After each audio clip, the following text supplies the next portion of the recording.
fluorescent lights of the gas station flickered, casting long, distorted shadows that danced with the falling snow. It was past midnight, and the only other soul around was the attendant, a gaunt man with eyes that seemed too large for his face, hunched over a worn crossword puzzle.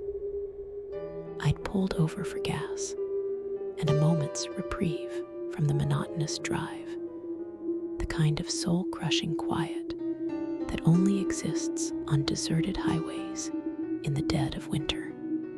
A chill that had nothing to do with the temperature seeped into my bones as I pumped the gas. The air was heavy, thick with an unspoken dread. Then I heard it, a low, guttural hum, like a trapped animal trying to break free. It seemed to emanate from the small, overgrown woods bordering the gas station. I dismissed it as the wind, the groaning of ancient trees, anything but what it truly sounded like. The humming grew louder, more insistent. It was no longer the wind. It was a sound that vibrated in my chest, a discordant melody that clawed at the edges of my sanity. I glanced at the attendant. He hadn't moved, his eyes still fixed on the puzzle, an unnerving calm about him. Was he deaf? Or worse, was he used to this? A twig snapped in the woods, then another, and another. The snapping was too rhythmic, too deliberate to be accidental. It was the sound of something heavy, something clumsy, pushing its way through the undergrowth. My heart hammered against my ribs, a frantic drumbeat against the encroaching silence. A shape detached itself from the darkness at the edge of the trees. It was tall, impossibly so, and gaunt, its limbs moving with a jerky, unnatural grace. It wasn't human. The silhouette was wrong, distorted. Its head seemed to tilt at an impossible angle, and where its face should have been, there was only a swirling void, an absence that felt more terrifying than any monstrous visage. The humming intensified, a tangible force now pressing in on me. I fumbled with the gas cap, my hands slick with sweat, my mind a panicked jumble. The creature was moving towards me, its movements slow, deliberate, yet alarmingly fast. It didn't walk, it flowed, an inky stain spreading across the snow-covered ground.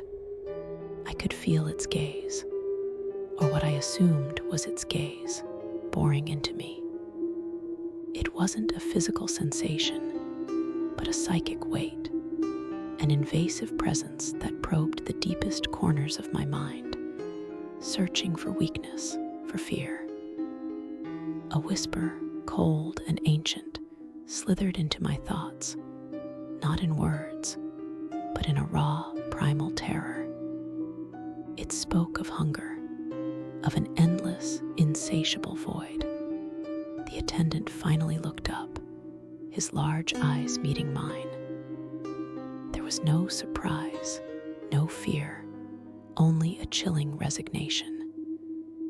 He simply nodded, a slow, deliberate gesture, as if acknowledging an old acquaintance. Then he returned to his crossword. I slammed the gas cap shut and scrambled into my car, fumbling with the keys, my fingers numb and clumsy. The engine roared to life, a desperate cry in the oppressive silence. As I pulled away, tires spinning on the icy asphalt, I risked a glance in the rearview mirror. The creature was still there, a dark silhouette against the flickering gas station lights, its impossible form bathed in the sickly yellow glow. humming had stopped, but the void where its face should have been seemed to expand, swallowing the light, and with it, a piece of my sanity. I didn't look back again. The memory, however, was a permanent scar etched into the fabric of my soul. Hello, I'm Aqeela, and you're watching the Aqeela Files. Did you feel that chill? That was the void walker, and it's always hungry. If you ever see that flickering light on a deserted highway, don't stop. Because sometimes what stares back from the darkness isn't just a reflection. It's a hungry void. Subscribe if you dare.